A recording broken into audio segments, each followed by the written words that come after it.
सर्दियों की एक खूबसूरत दोपहर। सर्दी बहुत तेज है। नाद्या ने मेरी बाह पकड़ रखी है। उसके घुंघराले बालों में बर्फ इस तरह जम गई है कि वे चांदनी की तरह झलकने लगे हैं। होठों के ऊपर भी बर्फ की एक लकीर सी दिखाई देने लगी है। हम एक पहाड़ी पर खड़े हैं। हमारे पैरों के नीचे मैदान पर एक ढलान पसरी हुई है जिसमें सूरज की रोशनी ऐसे चमक रही है जैसे उसकी परछाई शीशे में पड़ रही हो। हमारे पैरों के पास एक स्लेज पड़ी हुई है जिसकी गद्दी पर लाल कपड़ा लगा हुआ है। चलो नाद्या, एक बार फिसलें, मैंने नाद्या से कहा।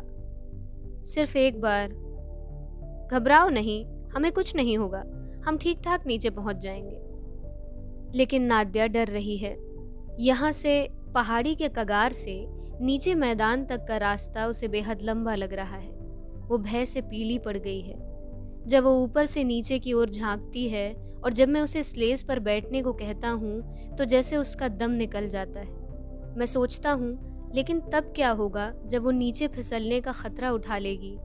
वह तो भय से मर ही जाएगी या पागल ही हो जाएगी। मेरी बात मान लो, मैंने उससे कहा। नहीं नहीं, डरो नहीं, तुम में हिम्मत की कमी है क्या? आखिरकार वो मान जाती है और मैं उसके चेहरे के भावों को पढ़ने लगता हूँ। ऐसा लगता है जैसे मौत का खतरा मोल लेकर ही उसने मेरी बात मान ली है। वह भय से सफ़ेद पड़ चुकी है और कांप रही है।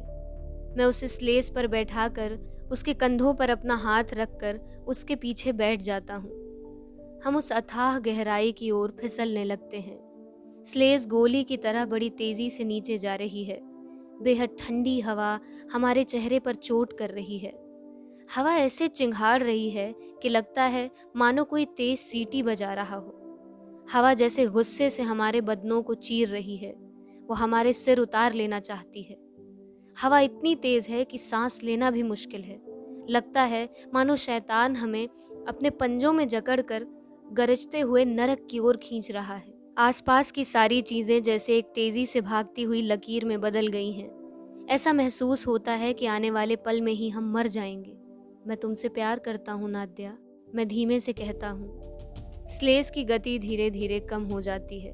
हवा का गरजना और स्लेज का गूंजना अब इतना भयानक नहीं लगता। हमारे दम में दम आता है और आखिरकार हम नीचे पहुंच जाते हैं। नाद्या अधमरी सी हो रही है। वह सफ़ेद पड़ गई है। उसकी सांसें बहुत धीमे धीमे चल रही हैं। मैं उसकी स्लेज से उठने में मदद करता हूँ। अब चाहे जो कुछ भी हो, मैं कभी नहीं फिसलूंगी, हरगिज नहीं। आज तो मरते मरते बची हूँ, मेरी ओर देखते हुए उसने कहा। उसकी बड़ी बड़ी आंखों में खौफ का साया दिखाई दे रहा है, पर थोड़ी ही देर बाद वो सहज हो गई और मेरी ओर सवालिया निगाहों से देखने लगी। क्या उसने सचमुच वे शब्द सुने थे या उसे ऐसा बस महसूस हुआ था? सिर्फ हवा की गरज थी वह। मैं नाद्या के पास ही खड़ा हूँ। मैं सिगरेट पी रहा हूँ और अपने दस्ताने को ध्यान से देख रहा हूँ। नाद्या मेरे हाथ में अपना हाथ ले लेती है और हम देर तक पहाड़ी के आसपास घूमते रहते हैं। यह पहेली उसको परेशान कर रही है। वे शब्द जो उसने पहाड़ी से नीचे फिसलते हुए सुने थे, सच में कहे गए थे या नहीं? यह बात वास्तव में हुई या नहीं? ये सच है या झूठ? अब यह सवाल उसके लिए स्वाभिमान का सवाल हो गया है, उसकी इज्जत का सवाल हो गया है।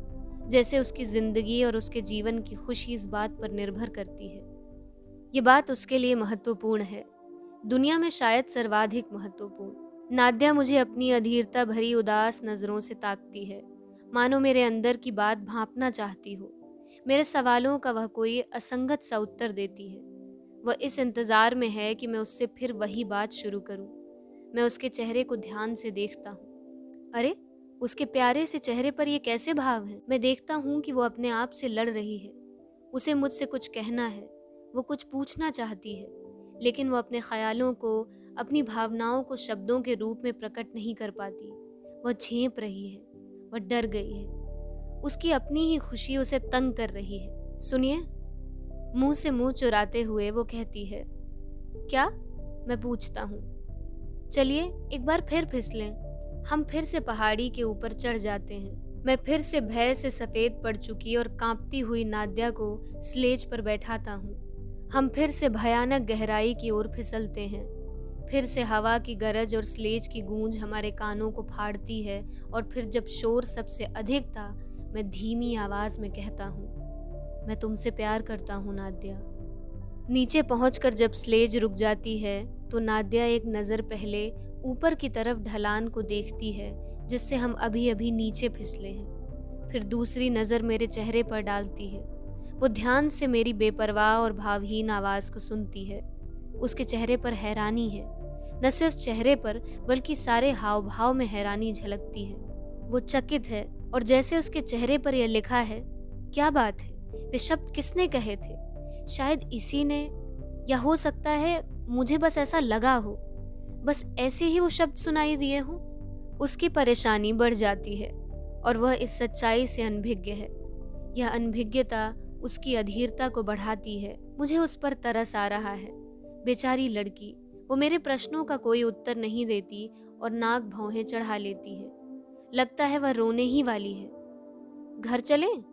मैं पूछता हूँ। लेकिन मुझे तो यहाँ फिसलने में खूब मज़ा आ रहा है, वो शर्म से लाल होकर कहती है और फिर मुझसे अनुरोध करती है, और क्यों ना हम एक बार फिर फिसलें?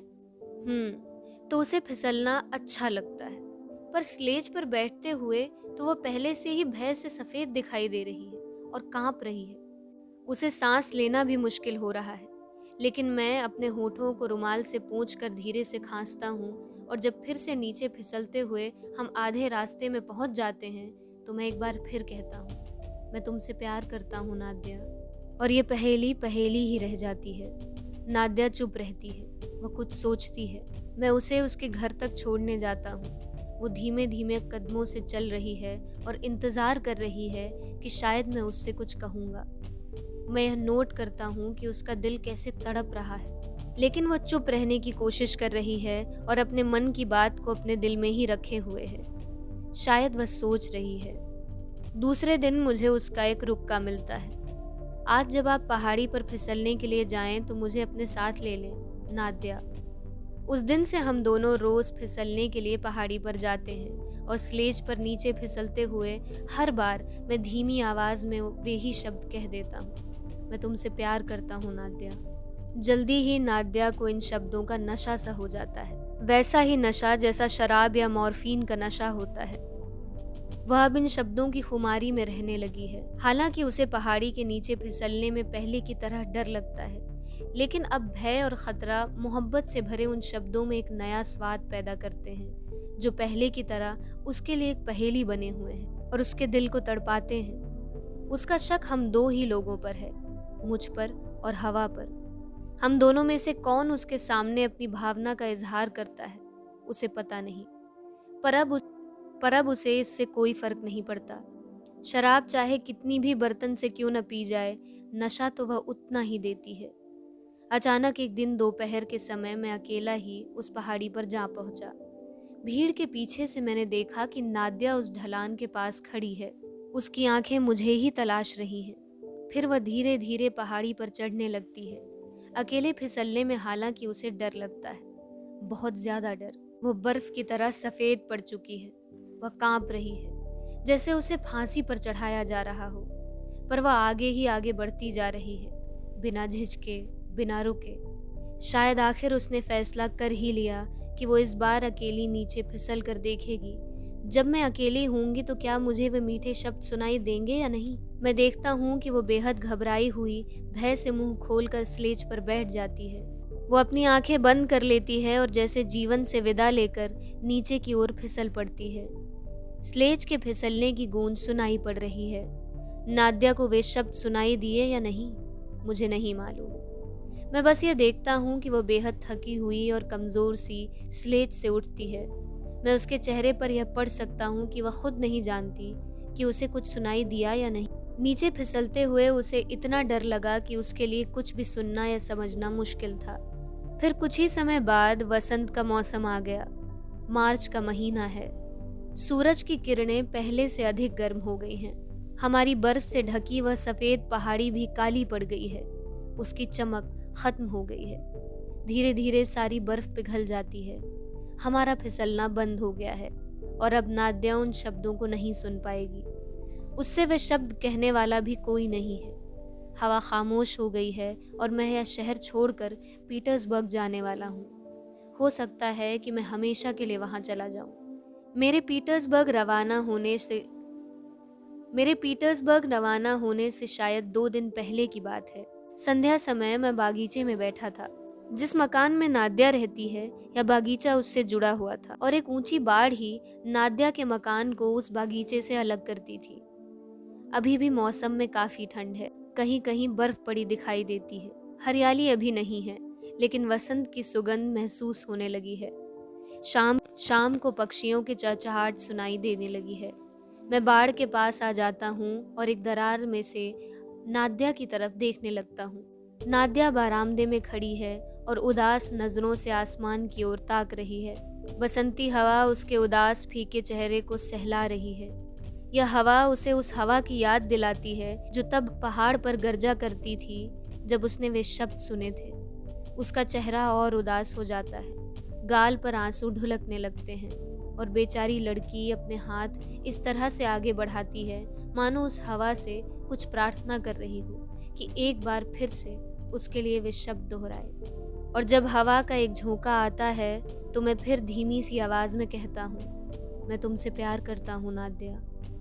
अचानक न जाने नाद्या को क्या हुआ, वो चौंक कर मुस्कुराने लगती है और हवा की ओर हाथ बढ़ाती है। वो बेहद खुश है, बेहद सुखी, बेहद सुंदर। और मैं अपना सामान बांधने के लिए घर लौट आता हूँ। ये सब बहुत पहले की बात है। अब नाद्या की शादी हो चुकी है। उसने खुद शादी का फैसला किया या नहीं, इससे कोई फर्क नहीं पड़ता। उसका पति एक बड़ा अफसर है और उनके 3 बच्चे हैं। वह उस समय को आज भी नहीं भूल पाई है जब हम फिसलने के लिए पहाड़ी पर जाया करते थे। हवा के वे शब्द आज भी उसे याद हैं। यह उसके जीवन के सबसे सुखद, हृदय स्पर्शी और खूबसूरत याद है। और अब जब मैं प्रौढ़ हो चुका हूँ, मैं यह नहीं समझ पाता हूँ कि मैंने उससे वे शब्द क्यों कहे थे, किस लिए मैंने उसके साथ ऐसा मजाक किया था।